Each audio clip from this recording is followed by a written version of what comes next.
Ya, assalamualaikum warahmatullahi wabarakatuh. Ya, sambil menunggu santap siang. Ini fenomena luar biasa sekali nih. Eh, Terkadang dengan suasana seperti ini, dengan musim yang tidak menentu kadang-kadang bang ya, saya itu suka ya Allah, apakah ini tanda-tanda datang kiamat ini kita ini. Sedangkan mungkin mohon pencerahannya ini dari Sehun Alkirom. Abang kita nih. Ini banyak yang berkomentar bang di YouTube ini, dia pada YouTuber itu komentar ciri-ciri orang kiamat, ciri-ciri akan adanya kiamat sudah dekat ini. Ciri-ciri kiamat sudah dekat itu banyak sekali ya yang memprediksikan dari hadis ataupun hadis-hadis yang diprediksikan ke yang diterjemahkan oleh masing-masing YouTuber di sana gitu. Ini pertanyaannya saya bang, ini versi abang seperti apa sih ini? Ciri-ciri kiamat itu seperti apa ya? Ya gini ya, jadi yang saya tahu dari sekian banyak hadis-hadis tentang gambaran akhir zaman ya, akhir zaman menuju sampai akhirnya menuju as-saah atau al-qiyamah, itu ada rentetan peristiwa-peristiwa panjang disebutkan dalam hadis-hadis yang memang redaksi hadis-hadisnya ini multitafsir gitu. Jadi kata-katanya ini kinayah gitu. Jadi perumpamaan-perumpamaan sehingga banyak berbagai macam asumsi penafsiran. Makanya di YouTube sedang ramai yang ada ustaz-ustaz yang menyampaikan tentang akhir zaman dengan berbagai macam analisa gitu. Analisa yang sumbernya dari hadis-hadis akhir zaman tersebut. Hadisnya ya yang kita ini nih salah satu hadis aja dulu deh nih. Kayaknya kan hadisnya banyak nih bang ya. Iya banyak. Hadis satu aja dulu deh. Misalkan itu ada satu kitab, ya banyak kitab ya. Ya, kalau yang saya tahu kitab Tazkirah Al-Qurtubi itu di bagian terakhir itu menceritakan tentang akhir zaman. Di antaranya Malhamah Kubro itu perang dunia. Malhamah Kubro gitu. Ada rentetan peristiwa penyebabnya. Turunnya Imam Mahdi dan segala macam. Iya, ini saya potong dulu nih. Ini Malhamah Kubro ini, perang dunia ini. Iya, Ini kalau zaman sekarang kan ada yang perang dengan gencatan senjata. Iya. Ada istilah sekarang perang biologis. Ini corona nih masuk nggak nih kira-kira ini? Ya, ada yang mencocok-cocokkan cocokologi gitu. Nggak cocok ya, jadi ilmunya cocokologi gitu ya. Cocokologi. Cocokologi dengan otokologi gitu. Iya. Kayak apa? Mautanun ya'khudhu fikum kaki asil gonam. Akan ada kematian-kematian yang seperti apa? Sembilihan-sembilihan kambing, kalau tidak salah seperti itu. Artinya nyawa manusia itu udah kayak kambing aja. Nggak ada harganya gitu untuk letak begitu udah banyak gitu. Apa kaitannya dengan bulan-bulan lalu di corona ini kan banyak yang meninggal begitu terus. Apa ini mungkin termasuk kepada tadi tuh perang dunia ini? Ya mulai lah mungkin perang dunia tapi senjata biologis gitu misalkan ini cuma asumsi. Ini asumsi ya. Kita nih. Bukan. Berarti kalau seandainya ini benar adalah perang dunia, ini sudah mau mendekati kiamat dong. Oh iya, faktornya bisa macam-macam ya. Faktor mengapa bisa ada malhamah ini gitu. Iya. Faktornya bisa macam-macam. Ada konflik antara Islam dengan non-Islam, musuhnya. non-Islam atau Ya. dengan musuhnya ada konflik itu. Dan ini semua adalah relatif ya. Semua asumsi penafsiran ini bukan mutlak sebuah kebenaran. Karena memang hadis-hadisnya ini multitafsir gitu. Redaksi multitafsir. Ada yang memang mengartikannya sesuai dengan apa yang di sana. Misalkan akan ada gunung emas dari bawah sungai Eufrat. Ada yang mengartikannya begitu, nanti akan ada gunung di bawah sungai Eufrat itu. Terus ada juga ini kemarin tuh video-video itu banyak tersebar di Arab itu ada hujan salju, itu kan mendatangkan tanda-tandanya tanda kiamat sudah dekat gitu. Ya memang begitu. Emang kayak kalau kita lihat redaksinya ya memang begitu. Banyak sekali kayak dulu penggembala kambing itu akan saling berlomba-lomba meninggikan gedung. para penggembala kambing akan berlomba-lomba meninggikan gedung. Maksudnya? Ya, maksudnya apa itu? Coba. Ada yang ini cuman mengutip dari yang lain aja ya. Ada yang mengasumsikannya maksudnya begini. Gedung-gedung tertinggi itu sekarang ada di mana? Kayak gitu. Ya. Nah, penggembala kambing ini ya, tuh maksudnya manusia. Katanya dulunya mereka itu kebanyakan penggembala kambing dulu. Ya kalau kita bicara dengan sejarah, emang pekerjaan zaman dulu itu ya kebanyakan penggembala kambing gitu. Iya. Mungkin diasumsikan kepada manusianya ini kali ya. Kepada sebuah daerah. Sebuah negara gitu. Jadi ini apa teori-teori eskatologi ya kalau Imran Hussein itu ya. Ini teori-teori eskatologi ini mulai marak di mana-mana ini. Sekarang kalau gunung-gunung yang tinggi, Bang, para pengembala mengandalkan bangunan-bangunan yang tinggi, Bang. Ini gedung-gedung di setiap negara, bahkan di dunia ini, seluruh dunia, setiap ibu kota, bahkan ibu kota besar gitu ya. Di negara-negara Islam maupun negara-negara non-Islam, mau di republik maupun di kerajaan. Iya. Itu semua sekarang gedung-gedung udah tinggi-tinggi, Bang. Iya. Iya begitu emang. Jadi salah satunya cirinya gitu, gedung-gedung tinggi gitu ya. Nah, kalau begitu ngeri juga nih, ngeri sedap nih. Ada juga redaksi yang menyatakan bahwa nanti itu setiap, saya agak lupa itu redaksi hadisnya, setiap 100 orang di peperangan ini gitu, setiap 100 orang akan tersisa satu, dari setiap 100 orang tersisa satu, setiap 100 orang tersisa satu orang dari peperangan ini. Saya wallah alam itu bagaimana sesungguhnya wallah alam.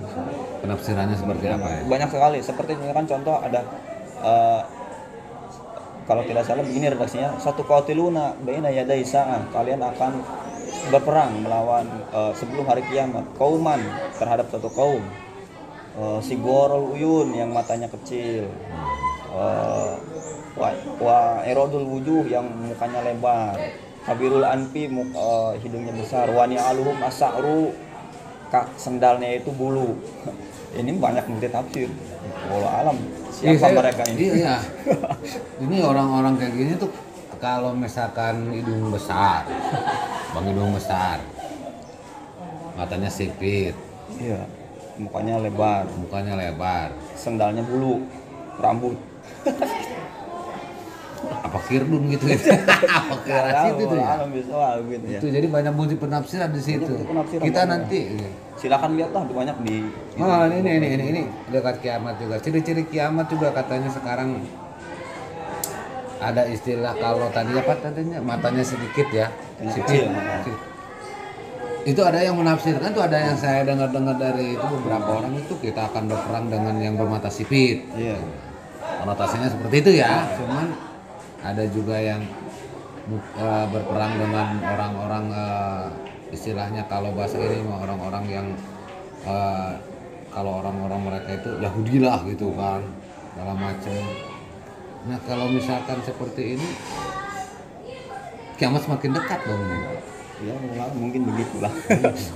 Tapi tetap ya semuanya rahasia Allah ini kiamat, masalah kiamat. Cuman ciri-cirinya itu, selain itu kita banyak bahas lagi dengan pergaulan anak-anak zaman sekarang ini. Aduh, ciri-ciri kiamat itu ada hadisnya itu yang mengarah ke sana itu banyak. Artinya atau hadis atau dari nasnya gitu. Nasnya nih apa sih? Ada yang banyak mengatakan, waduh anak-anak zaman sekarang pergaulannya udah bebas segala macam, ini ciri-ciri kiamat. Nasnya di mana itu, Pak? Saya sendiri belum tahu tuh nasnya dari Al-Quran maupun dari hadis itu. Misalkan ada satu hadis, kalau tidak salah redaksinya begini, sayati zamanu min ummati nisa'uhum kasiyat ariyat saihat mumilat. Akan datang zaman pada umatku di mana perempuan itu berpakaian tapi tidak seperti berpakaian, mereka lenggak-lenggok gitu segala macam. Jadi berpakaian tapi tidak seperti berpakaian. Iya. Mereka berlenggak-lenggok. Jadi kita bisa melihat sesuatu yang lenggak-lenggok gitu ya. Iya. Kalau alam mungkin apakah yang sering kita lihat atau apa gitu ya. Iya. Ini saya nggak karena terlalu banyak penafsiran. Tapi kalau memang dia berpakaian tetapi seperti tidak berpakaian. Iya. Kalau kita kaji dari pakaian, mungkin dia pakaiannya tipis atau seolah-olah yang transparan kayak gitu, yang tidak menutup semua aurat. Tapi kalau memang dia berpakaian tetapi tidak berpakaian, mungkin bisa dia menggunakan jilbab, dia tertutup, tetapi dia mengumbar auratnya walaupun bukan kasat mata, walaupun bukan mata telanjang yang melihat. Contoh ya, jilbab hanya menutupi perilaku jeleknya dia gitu. Mungkin bisa seperti itu. Ya mungkin juga ada yang tadi dia berpakaian, tetapi pakaiannya itu bisa menembus pandang, dalam artian ada hal-hal yang menarik dipandang oleh laki-laki gitu. Itu ya, itu mungkin kalau dari kata berpakaian dan seolah-olah telanjang, kita bisa menafsirkan dua itu boleh mungkin ya. Jadi bisa macam-macam. Bisa macam-macam penafsirannya ya. Karena memang tidak dipungkiri kita ketika Nabi Muhammad diutus itu sudah karena Nabi akhir zaman, Nabi penutup para nabi gitu ya. Kata Nabi, "Idad sitan min baini yaday-sa'ah."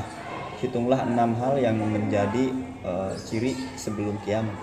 Mauti, kata Nabi pertama itu mautku. Jadi kematian Rasulullah itu udah salah satu ciri itu ya, bahwa itu adalah kiamat. Iya, tidak mungkin gitu. Cuman walau alam waktunya entah kapan. Itu rahasia Allah. Itu maka mungkin ada kaitannya dengan ada kiamat sugro dan kubro ya. Iya. Nah, kiamat sugro itu mungkin kematian itu. Mungkin ada kaitannya dengan kematian Rasulullah. Kan kita juga ada yang namanya kiamat sugro itu adalah kematian ya. Iya. Sugro. Kalau yang kubro itu kan semua katanya ya, seisi alam itu ada hangus gua, pokoknya seperti apa tuh. Pokoknya kalau ceritanya diceritakan tuh ngeri-ngeri. Gitu ya. Kayaknya kalau berbicara ke sana itu pengennya nggak mau ngapa-ngapain, mau ibadah aja gitu ya. Kemudian mengenai berita-berita geopolitik gitu ya. Inna Imrona Baitul Maqdis Fathul Konstantinia, kalau tidak salah seperti itu. Makmurnya Baitul Maqdis adalah terbukanya Konstantinopel, yaitu Turki sekarang. Dan memang sedang antara Baitul Maqdis dengan Turki ini memang sedang gimana ya, sedang ramai-ramai gitu, sering muncul gitu di berita. Ada apa antara kemakmuran Baitul Maqdis dan terbebasnya Konstantinopel ini? Wallahu alam, mungkin para ahli yang bisa menganalisis itu, hanya sebagai ciri aja itu, hipotesa aja gitu. Hipotesa aja. Ada apa di balik itu gitu? Dimana memang kita sering mendengar di berita-berita bahwa Turki ini sekarang ya sendirilah gitu. Meresmikan Masjid Sofia sebagai masjid lagi, yang dulunya museum. Yang sebelum museum di zaman Sultan Muhammad Fatih, sebelum museum adalah gereja katedral Katolik terbesar di dunia. Kemudian zaman Sultan Muhammad Fatih direbut itu Konstantinopel. Kemudian si gereja terbesar ini dirubah menjadi Masjid Sofia. Kemudian setelah kekhalifahan Turki Utsmani selesai, itu si Masjid Sofia dirubah menjadi museum. Sekarang dijadikan masjid lagi. Nah, itu kan mengundang dari tadi itu hadis yang tadi itu Baitul Maqdis makmur, membuka kembali dan Konstantinopel tadi itu kembali mungkin tadi keislamannya akan semakin tinggi. Setelah itu udah ciri-ciri kiamat. Kan saya pernah ngedengar juga nih Bang ini, kalau misalkan ciri kiamat itu nanti semuanya udah beragama Islam katanya, tidak ada lagi yang beragama non Islam gitu. Kalau menurut itu nanti disitulah dulu kiamat. Kalau semua udah Islam semua gitu ya. Nah, itu benar apa enggak itu? Saya udah dengar kayak gitu. Saya belum pernah dengar kayak gitu sih. Justru saya pernah menemukan sebuah hadis, la taqumu sa'ah hatta la yuqala Allah. Tidak akan berdiri kiamat sampai tidak dikatakan lagi kata Allah. Sudah tidak ada lagi macam kata Allah. Itu baru kiamat. Kebalikannya dong itu Bang ya. Waduh, jadi kembali kalau sudah musyrikin semuanya, sudah tidak mengenal Allah, maka kiamat akan datang. Terkait juga nih tadi abang di awal mengatakan Dajjal itu apa siapa namanya, kedatangan apa tadi itu siapa, apa namanya, ciri-ciri kiamatan itu banyak tuh ya, Apa? berperang dengan siapa. Berperang dengan suatu kaum. Nah. Ya. Kayak kaitan dengan Ya'juj Ma'juj itu banyak sekali asumsi-asumsi tentang siapa Ya'juj Ma'juj itu. Banyak sekali. Ya, yang kalau- jelas itu adalah sebuah kaum yang selalu merusak Itu dari sejak zaman Iskandar Zulkarnain itu. jadi nanti berperang dengan itu dan pada akhirnya kita merdeka atau dalam arti kita menang ataupun kalah akan terjadi kiamat. Iya. Tapi bisa juga diartikan ketika kita berperang dengan kaum itu akan terjadi kiamat. Mungkin kiamatnya yang subro ini. Karena di antara pasukan itu kali itu ada yang meninggal kali itu, Bang. Bisa aja ke sana kalau asumsikan, kalau kita mengasumsikan ke sana itu kan dari kiamat itu subro itu ya. Dari rentetan banyak peristiwa itu kan tadi itu saya potongan hadisnya yang dari 100 orang tersisa 1 orang. 100 orang tersisa 1 orang. Ya itu juga kiamat juga itu. Ya, itu sebelumnya. Sebelum menuju itu rentetan peristiwa yang menyebabkan 100 orang hanya tersisa 1 orang yang hidup. Berarti kalau dari 1 juta cuma 1.000, Bang. Iya. Sekarang kita coba-coba sebagai itibar aja, sebagai tadkirah aja gitu. Iya. Sekarang kita coba flashback terjadi yang kemarin-kemarin. Ya. Bagaimana banyak yang meninggal. Ya kalau corona tuh kalau lihat di berita itu merinding, Bang ya. Apalagi minggu kemarin, bulan kemarin tuh kita dengar speaker masjid anu itu innalillahi, entah itu meninggalnya karena corona atau bukan udah karena penyakit yang lain atau segala macam. Tapi kalau melihat kepada wabah ini kayak kemarin itu ya, mungkin dari, tapi kemarin banyak yang terus kalau dari corona banyak yang sisa, Bang, hidup daripada yang matinya gitu. Nah, itu alam ya. Iya, maksudnya banyak yang hidupnya gitu daripada yang matinya. Iya. Kalau tadi 100 orang yang perang atau yang hidup, 1% dari 100 orang itu kan. Kalau ini kan enggak. Kalaulah kita 1.000 orang yang berperang dengan penyakit corona gitu. Iya. Yang meninggalnya itu hanya 1 gitu. Iya. Jadi 1.000 banding 1 ini. Ya, yang berperang dengan penyakit corona ini gitu kan. Entah ini penyakit ini apa ciri-ciri kiamat ini atau tidak, kita juga tidak bisa meyakinkan bahwa seperti itu, hanya berasumsi saja. Mudah-mudahan ini nih kalau bicara masalah kiamat sebenarnya pembahasannya banyak nih, Bang. Banyak. Aduh. Tapi intinya gini ya, kan sudah banyak lah yang menjelaskan tentang fenomena akhir zaman ini ya. Kejadian peristiwa-peristiwa, rentetan peristiwa pra kiamat ini. Cuman yang intinya menurut saya adalah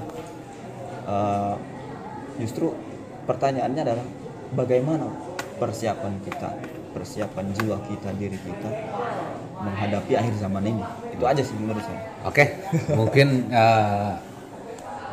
pembahasan ini aja kita akan tanyakan lagi kepada para kiai, para ustadz, para semuanya. Ini mohon pencerahan dari kawan-kawan yang bergabung di tausiahnya para ustadz. Jika ada yang kata-kata kami yang salah-salah, kita mohon pencerahannya. Silakan kami welcome untuk diberikan saran, dikritik. Karena kami di sini hanya memberikan yang knowledge kita aja gitu ya. Knowledge kita mudah-mudahan sedikit ini menjadi manfaat dan juga sebagai tazkirah tadi, mengingatkan kepada kita gitu. Dan intinya pengingatan buat diri kita dan kita semua gitu kan, bahwa yang pasti hari kiamat akan datang, entah kapan dan gimana, entah kapan itu kita nggak tahu. Ciri-cirinya kita juga sudah membahas dari beberapa macam narasumber, kita dengarkan ciri-cirinya kiamat seperti apa, tapi mungkin itu semua asumsi, yang benar Allah yang tahu. hari kiamat kapan. Terima kasih Bang untuk pembahasan hari kiamat. Kalau saya bahas adalah ngeri-ngeri sedapnya. Iya. Berkaca dengan kelakuan kita ini Bang gitu. Tapi ingat kawan-kawan di sana, i'malu di dunya kana kata ini sabaran wa amali akhirati kana kata mutubadan. Jadi kerjakanlah untuk duniamu seolah-olah kamu hidup abadi di dunia, tapi kerjakan juga untuk akhiratmu seolah-olah kamu mati besok. Demikian. Assalamualaikum warahmatullahi wabarakatuh.